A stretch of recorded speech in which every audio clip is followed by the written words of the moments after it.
Kelly does whatever I tell her to, because I raised her that way. It was early evening in a hotel room. The sound leaking from my smartphone speaker was my biological mother Susan's shrill laughter. At that very moment, I was in the middle of a high-stakes business trip for a major American IT company, serving as a senior project manager with the company's future on the line. Yet, despite being separated by the Atlantic Ocean, my consciousness had flown thousands of miles away, to my sanctuary, a quiet residential neighborhood in California. On the smartphone in my hand, a crystal-clear 4K live feed was playing. It showed the living room of the brand-new house I had finally managed to buy after more than a decade of backbreaking work. Inside the frame, the light clinking of crystal glasses echoed as more than 10 unfamiliar men and women lounged deeply into my custom-made velvet sofa, brazenly drinking the limited edition vintage wine I had bought as a reward for myself. At the center of it all, acting like the queen of a kingdom, was my mother. And beside her, giving her friends a tour of my state-of-the-art kitchen as if it were her own property, was my brother Daniel's wife, Tiffany. "This house is basically something I bought for Kelly," my mother bragged shamelessly to her friends. "She's never once disobeyed me when I told her, 'Give it to your brother,' ever since she was little." This time was no different. All I had to do was say a word, and she handed over the keys. Rebellion isn't even a concept in her dictionary. The moment I heard that, the last remaining shard of ice in my heart, the thing called affection for family, shattered with an audible crack. I had lived my entire childhood in Daniel's shadow. No matter how good my grades were, no matter how many promotions I earned, my mother's response was always the same. "Don't hurt your brother's pride. Your brother is sensitive. You need to support him." Those words bound me like a curse. I truly believed that meeting those expectations was the only way I might someday be acknowledged by her. I lived my life suppressing myself, a walking embodiment of self-sacrifice. But what they were doing on that screen went far beyond mere familial entitlement. This was an insult to my very life. With trembling hands, I confirmed that my phone's recording function was running. I had 15 hidden cameras installed throughout the house. They were my insurance. A response to the instinctive unease I had felt 2 weeks before this trip, when my mother had persistently insisted, "Just in case, leave me a spare key. That's the family rule." That's right. I've done whatever you said. Until now. Alone in the dark hotel room, I smiled quietly. On the other side of the screen, Tiffany was leading several friends toward my bedroom. "Hey, look. Isn't the master bedroom amazing? Actually, we're planning to move in here as a family next month. Kelly's single after all. She doesn't need such a big house. Her mother is going to talk her into it." What spilled from Tiffany's mouth was an audacious plan beyond anything I had imagined. She leaned casually against my custom kitchen counter, laughing as if she were the true owner of the house. In her hand was an antique crystal glass I had fallen in love with and bought in London. Can you believe it? Kelly had them build 3 guest rooms even though she lives alone. Talk about not knowing her place. We have 2 kids who are growing fast, and Daniel keeps complaining he can't focus on work in that tiny apartment. So we talked it over with his mother and decided this house should obviously be passed on to our family. That's the right solution. One of the friends voiced the obvious question. "But what does Kelly say? She built this house herself, didn't she?" From the sofa, my mother waved her hand dismissively. "I'll tell her we can trade it for Daniel's apartment. She's single and lives for her job, right? She probably doesn't even have time to clean a place this big. Daniel's apartment is more than spacious enough for one person. Honestly, for her future, an easy-to-manage apartment is a win-win. She doesn't have the right to refuse." Just as she said, the mother I remembered had always put Daniel first, while I remained in the background. When Daniel dropped out of college, she blamed me. "You were too capable. You crushed your brother's confidence."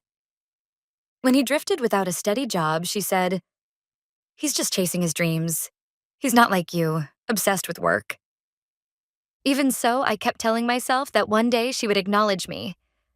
But when I watched them casually open my closet and mock my treasured clothes as dull and tasteless, I finally woke up. To them, I was never family. And that party wasn't just a casual gathering. It was a celebration in advance. An invasion plan to create a fait accompli and seize my house while I was gone.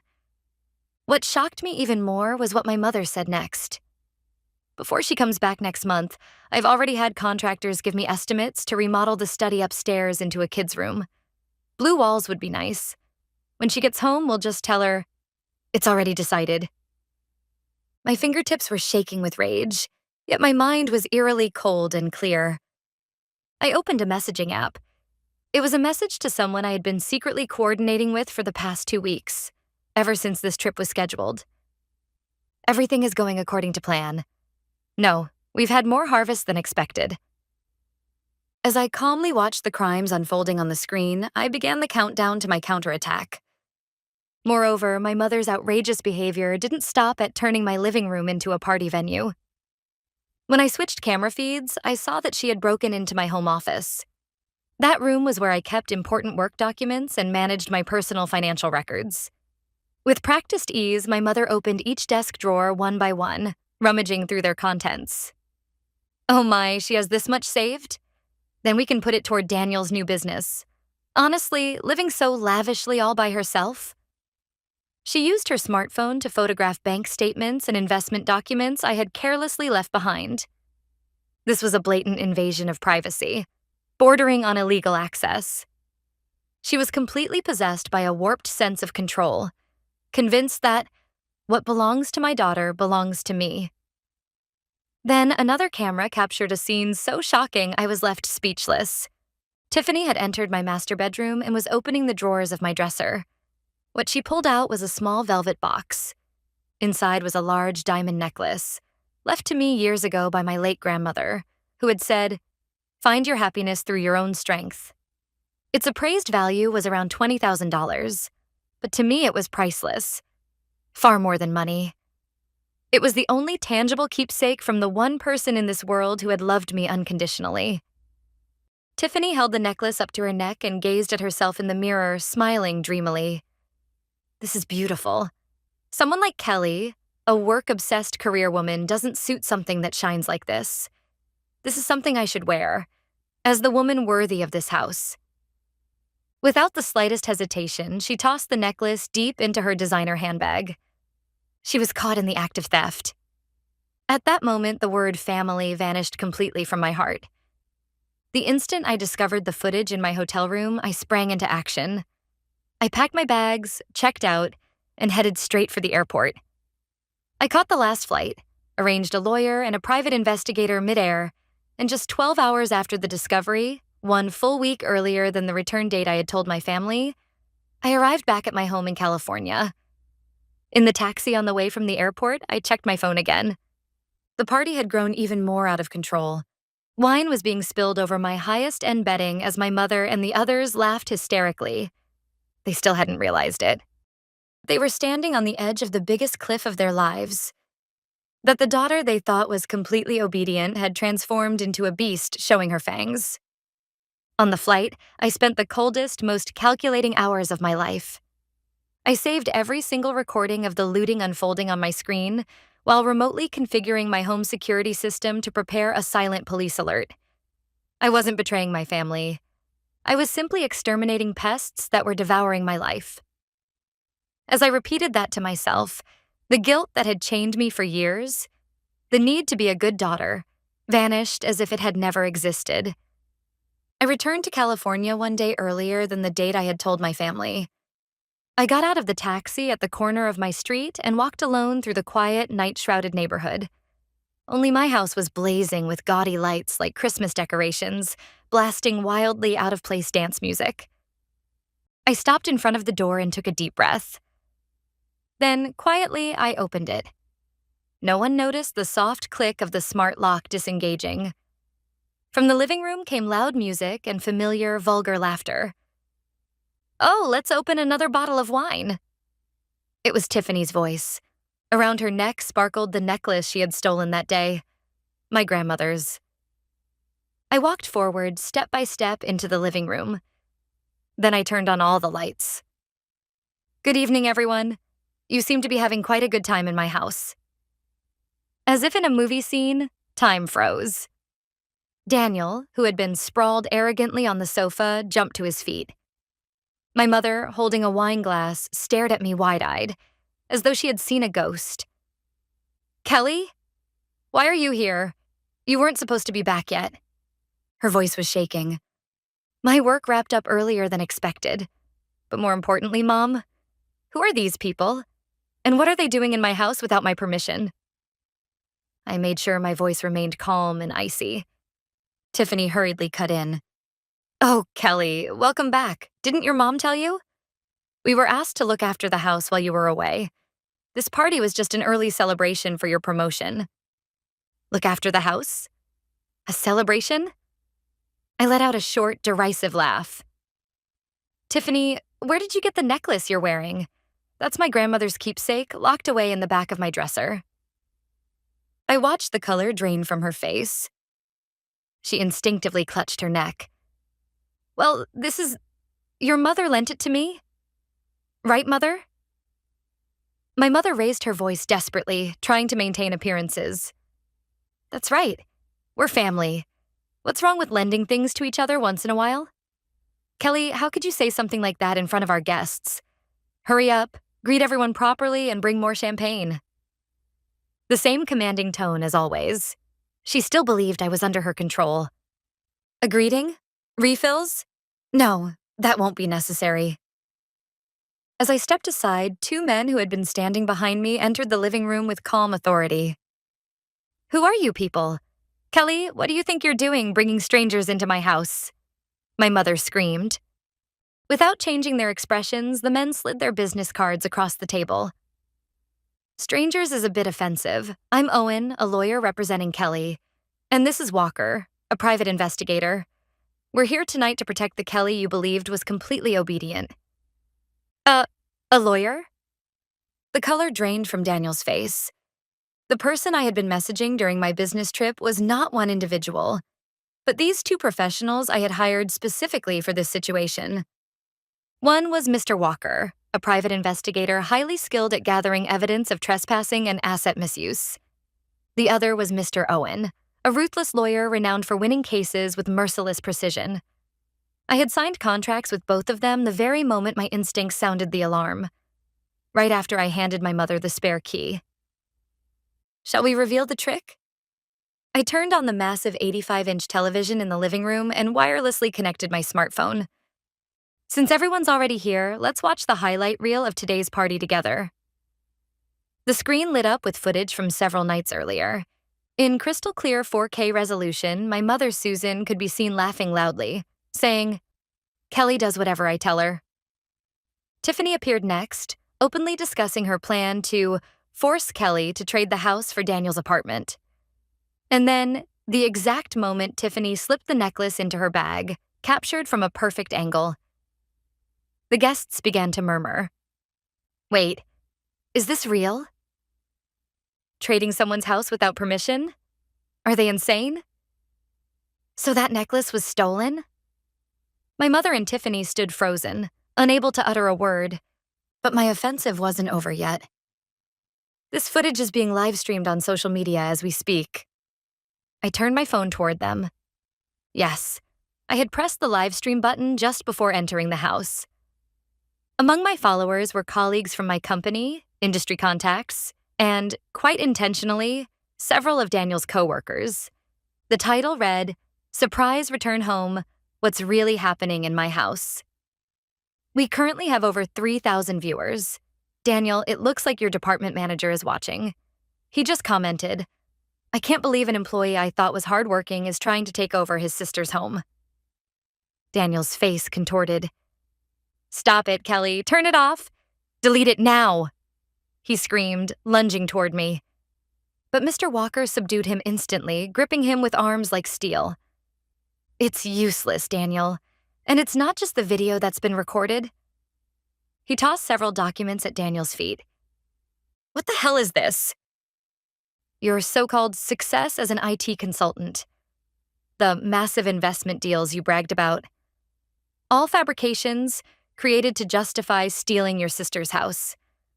Our investigation shows your company hasn't secured a single legitimate contract in its first year. Worse, you've been delinquent on your apartment's maintenance fees for 6 months. In other words, you weren't moving into this house as a successful man. You were trying to crawl into your sister's home because your life had collapsed. Daniel's knees began to shake. That's not true. I'm going to succeed. With this house, I'll look credible. Then I can land big contracts. So you plan to throw your sister out for that? I asked coldly. I mean, we're family. It's just a little help. A little? What you tried to do was strip your sister of her entire life and literally leave her homeless, behind her back. And you still want to call that family helping family? Daniel lost all strength, collapsing to the floor, his mouth opening and closing like a fish, unable to speak. Kelly, have you lost your mind? How could you expose your family like this? After everything I did to raise you? Have you forgotten that? My mother pointed at me with trembling fingers. Her eyes weren't filled with anger, but with terror. The terror of watching the control she had built over decades crumble before her. A debt of gratitude? I stepped closer, looming over her as she sank to the floor. Oh, I remember it perfectly. How you always put my brother first. How you used my tuition money to pay off his debts. And how you just told me to hand over this house, the one I nearly worked myself to death to earn, to his family. I remember every word, every single one. My mother turned her face away, but I didn't let her escape.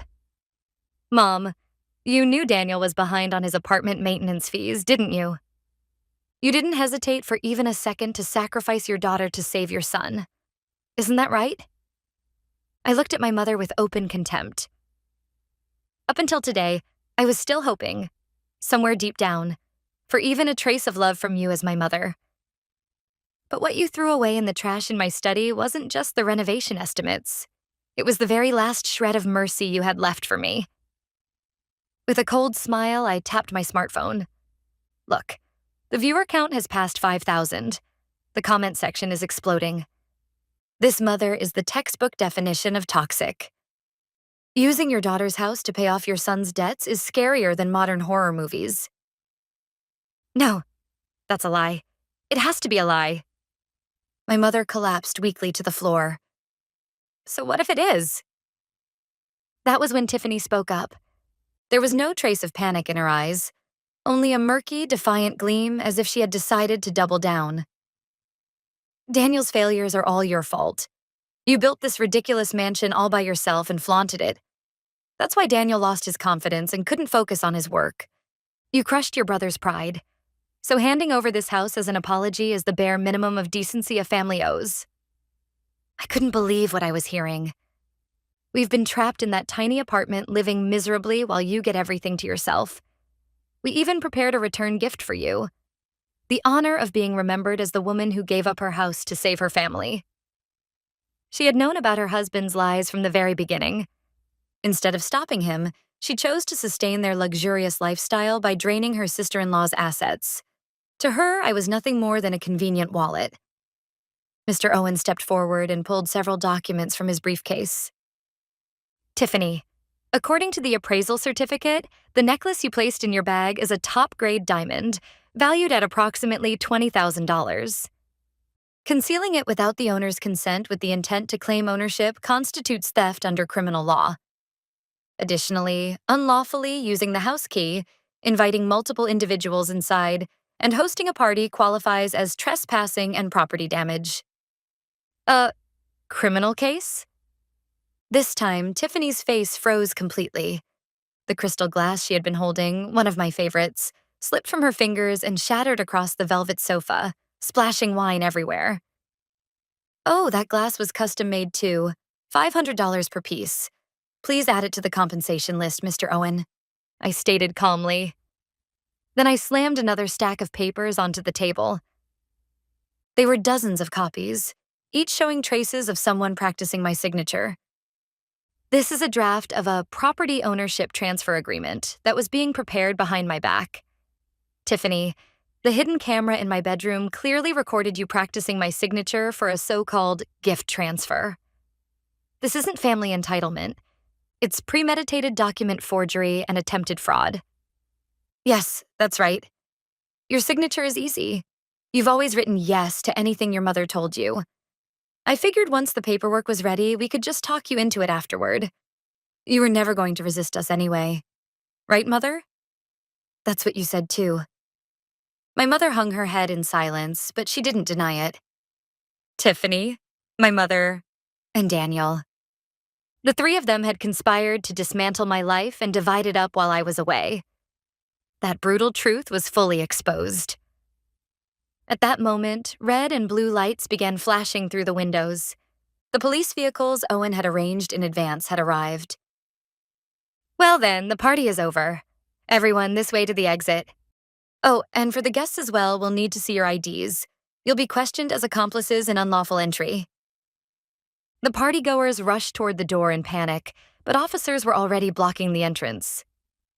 Wait, we were just invited. Susan said it was her house and we could come freely. The guests began scrambling to shift blame. My mother stared blankly at the ceiling, her eyes hollow, listening to it all. As the officers entered the living room, Tiffany began screaming hysterically.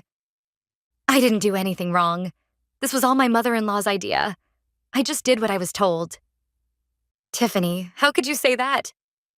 The mother and daughter-in-law turned on each other in a grotesque display. This was the true face of the so-called perfect family. The police searched Tiffany's bag and recovered my grandmother's necklace. She was caught red-handed. Her screams as she was handcuffed echoed emptily through the soaring atrium of my new house. The next day, despite having just returned from an overseas business trip, I was sitting in Owen's law office. Across from me sat Daniel, utterly exhausted, and my mother, temporarily released on bail. Tiffany was still in custody. Kelly, isn't this enough now? Tiffany is deeply remorseful, and we know we were wrong too. Please withdraw the charges. We're family, aren't we? This is so humiliating. I can't even walk outside knowing people are watching. Even then, my mother was worried about appearances. I slammed several documents onto the table. These are the materials proving the house swap plan you pushed forward while I was away. Not just contractor estimates, but even draft authorization forms where you attempted to forge my signature. I restored them from the trash bin in my study. These actions may also constitute attempted forgery of signed private documents. Owen added quietly. The unlawful house swap scheme you attempted to force through involved a power of lawyer forged by imitating Kelly's handwriting, as well as draft gift agreements. All of these have already been submitted to the police as evidence. Daniel, the delinquent status of your apartment fees is also highly compelling evidence establishing motive for this attempted illegal exchange. Kelly, please drop the charges. Daniel pleaded in a pathetic voice. My apartment is about to be foreclosed.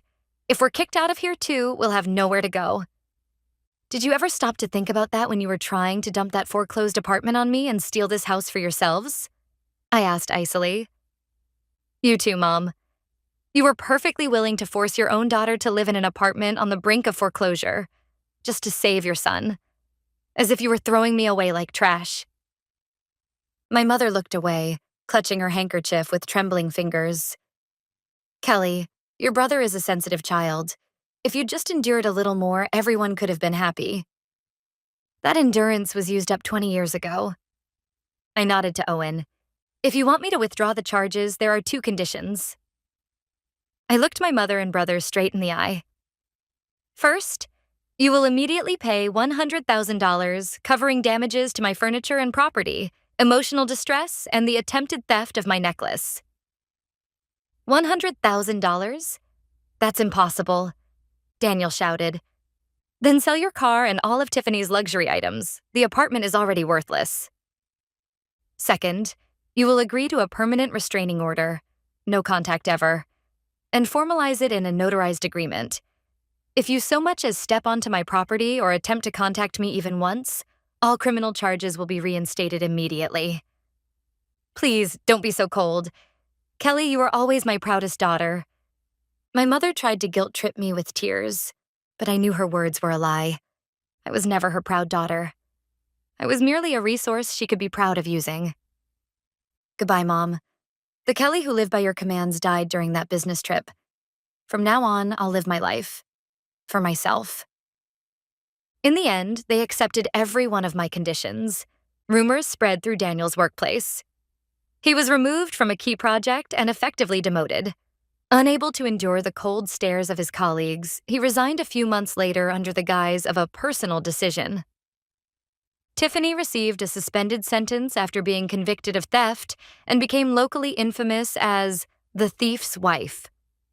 She was completely ostracized from the mommy group she once boasted about and eventually fled with Daniel and their children to a small apartment in the suburbs. And my mother. The very thing she feared most, the collapse of her public image, came to pass in the most absolute way. Clips from the live stream spread online and remained there, almost permanently. The word obedient became the chain that strangled her own reputation. Friends who once surrounded her drifted away, one by one, a few weeks later. I was sitting on a newly purchased sofa, sipping coffee in my quiet living room. Every lock in the house had been replaced with the latest biometric security system, and I had signed a special contract with a private security firm. My phone buzzed. It was a message from Owen. All settlements are complete. We've confirmed full payment from them.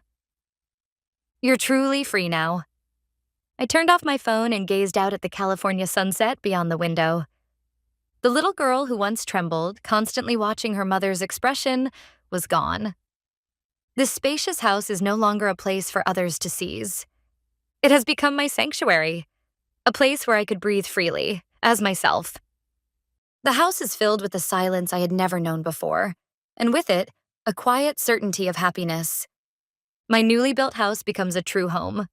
Quiet, peaceful, and free of intruders.